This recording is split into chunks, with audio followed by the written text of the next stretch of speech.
Everywhere I go, I see his face.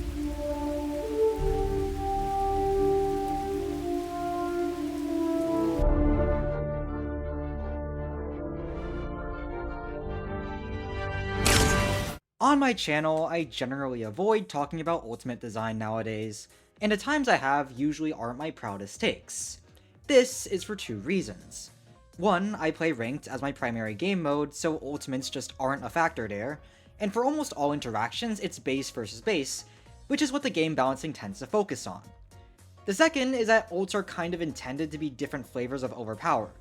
Like, if you take Gojo and Sukuna, our first two ultimates, as a baseline for what an ult should be, then what's the point in even discussing balancing?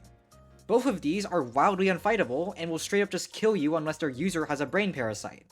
I think it is worth mentioning though when ultimates are on the weaker side, and that's why I was so vocal about Plasma Wave being awful back when I was a tester, which then got it buffed, since weak ults can make an ult unfun. But the goal of a base and an ultimate is very different. Bases are designed to be balanced for a fighting game and fun for a shenanigans party game. Ultimates are designed to be fun for a shenanigans party game, balancing be damned.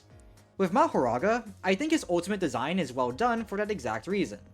From a balancing perspective, he's whatever in my opinion. Not in that he's strong, he actually kind of sucks if you intend to cheese him. Mahoraga loses to a lot of ultimates, he just can't get in to do a lot, and he loses to cheese strategies as well. Against a Sukuna, for example, if they just spam M1, run away, and stall, then Mahoraga can't adapt to that BS and he has to cry in a corner and grow gills so that he doesn't drown in his own tears. However, as a raid boss, as a public server menace to make you feel strong for a little bit and have a good time, he does the job really well. Add to that the fact that he has an abundance of options because of his modes, and it makes for an ultimate where you can try different things and be silly, instead of doing the same thing over and over and over again. Let's start with basic design. Mahoraga has bigger M1 range, bigger size, and bigger wall jumps. He also has different passives on M1s, with them either being much faster than normal if you're on attack mode, being a parry if you're on defense mode, or having the third and fourth go through block if you're on special mode. All of this makes trying to M1 trade Mahoraga a terrible idea. But you know what 90% of base movesets rely on? That's right, M1 trading. So, if you go into a public server and pop Mahoraga, you actually can be a boss raid. Every JJS-ling that tries to punch you is gonna be outmatched, because by default, your M1s are way better than them with more range and speed. This also makes up for his moves all being so close ranged. Like, besides Mahoraga's fourth move, which is either Takedown, World Slash, or Adaptation, the first two being good for neutral, and Adaptation is a weird case, I won't lump it in with those two, Mahoraga does not have great neutral. Like, Earthquake just gets interrupted, Divine Pummel is just your generic block bypass, same deal for the Rebel Throw, nobody is getting hit by this from a distance. What makes it work though is all the passives that Mahoraga has, so that he can actually win M1 trades and be good in neutral by default, instead of relying on moves. In general, I wish more ultimates gave you passives like Mahoraga does, because it's a very fun gimmick that makes the ultimate actually feel like an install. My issue with a lot of ultimates right now, and especially the close range or so-called bad ones, is that they revolve around a single move. Take Choso, he's probably one of the worst ults. His whole deal is just Blood Rain and then Wing King somebody to death. That's it. Sure, he's close range menace because of Wing King, but an ult just being spam one evil uncounterable button that kills people is so boring, because all you do is run around and spam it, or you might genuinely get killed by a base Gojo because you tried M1 trading and lost. Same deal with Toto. I hate that ult. His whole game plan is to climax jumping from afar, and then pray your opponent actually wants to fight you, so that you can get to use Brothers, or Dreams, or Idol's Debut. And you still gotta land M1 trades as a regular ass dude. If I just used climax jumping and now it's on cooldown, I don't feel like some evil ultimate that kills anyone who dares get in my way. I feel like basic Hari with bigger numbers. That's what makes Mahoraga cool. He isn't a regular ass dude, he's a big dude with big punches and a big body, and if you get in his way, he will beat you into the concrete, even if he's on cooldown. At all times, Mahoraga can be scary, and that's why he works. Jump a Choso in a public server? He uses Wing King one time, kills some poor dude, and then everyone else will dogpile and kill him, because now he has nothing. Jump a Mahoraga, he'll punch you to death, and just keep on punching. Not having a downtime on the feeling of power is what makes Mahoraga such a well-designed ult, and I think Sukuna is kind of well-designed for that reason too. It changes the run around and spam moves gameplay into something where you actually are encouraged to fight at all times to get value out of your passives. And this is especially true of Mahoraga, since he dies if he doesn't keep dealing damage. For the people fighting him, it can be pretty fun too.